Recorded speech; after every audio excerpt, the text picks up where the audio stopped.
Here's a simple question. How does innovation happen? Well, there are lots of ways it might happen, but one of the very common pictures people often have is what we might call the eureka moment. Looks something like this. We have Archimedes sitting in his bathtub and all of a sudden, eureka, I have it! And he runs off down the street to tell the world about his great new idea. Now clearly innovation isn't just like that, not least because there's a big gap between the idea and creating value with that idea. So if we ask the question again, we might come up with another model, a model that's something to do with the lone inventor. Someone like Thomas Edison. Here we have him with his light bulb in his hand, but we could have him with his gramophone or his telegraph or any one of a number of inventions which became innovations, not just ideas. But again, this isn't quite how it really worked because he didn't work alone. He was very aware his genius lay in how he might combine the ideas of other people to create value. So let's think again. And we might come up with the idea of a managed process, something which recognizes that innovation is more than a single event, it's a journey, and it's not just a solo act, it does involve other people. And so within our organization, we could create a staged, managed process to increase the chances that our ideas will create value. Now that's not a bad model, but it still doesn't capture the reality, which is of course that innovation really doesn't look like any simple model. It looks like this. Now don't worry if you can't see the detail, that's quite deliberate, but what you can see is spaghetti. Because that's what innovation is, knowledge spaghetti. Our challenge is to work with this knowledge spaghetti, turning knowledge into value, but recognizing that we're going to need multiple different knowledge inputs, technical knowledge, market knowledge, legal, financial, all sorts of things. And that's going to be held by many different people inside and outside our organization.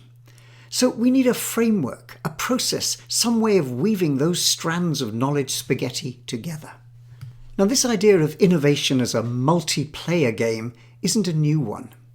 In fact, it goes back a long way. We can find it, for example, at the heart of the Renaissance, when cities like Florence and Venice became so important in the world of innovation, in arts, in technology, and in culture. Someone like Leonardo da Vinci was not an accident. He was a product of his time. A city like Florence was a trading city, a place where not only goods and services, but ideas were moved around and exchanged. And these provided the stimulus for a raft of innovations in arts, in science, in technology. The same was true of our friend Thomas Edison and his famous invention factory in New Jersey. He was very skilled at public relations and he liked to paint the picture of himself as the great inventor in his laboratory. But the reality was, of course, that his invention factory, his laboratory in Menlo Park, was a place where a team got together. A team of men he called muckers who brought perspectives and ideas and experience from many different worlds. And through their working together, he was able to say to the world, we'll give you a new idea every week and a breakthrough every 6 months, and deliver on that.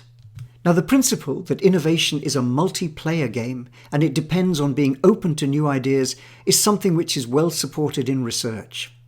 Here's a book from the 1950s, a study called Industry and Technical Progress by 2 researchers, Carter and Williams, which basically looked in the United Kingdom at technically progressive firms, the ones who are successful innovators.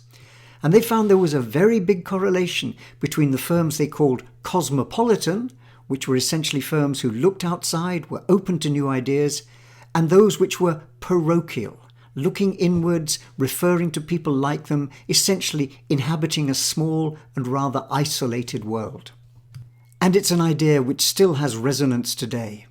A company like Procter Gamble, with nearly 200 years of innovation experience behind them, still noticed that in the 1990s their world was becoming a little isolated. Despite having thousands of people and spending billions of dollars on research, they weren't necessarily tapping into the rich vein of knowledge that they could to create ideas. And so they embarked upon an ambitious program called Connect and Develop. Connect and Develop is still running today, but essentially was a fundamental change in their approach from a rather inward-looking, research and development-orientated company, which had stood them well for 150 years. They realized they still needed, at their scale, to open up. And as this quotation puts it, our vision is simple. We want Procter Gamble to be known as the company that collaborates, inside and out, better than any other company in the world. And they've documented their progress, and undoubtedly their continuing success owes a great deal in the 21st century to this open orientation.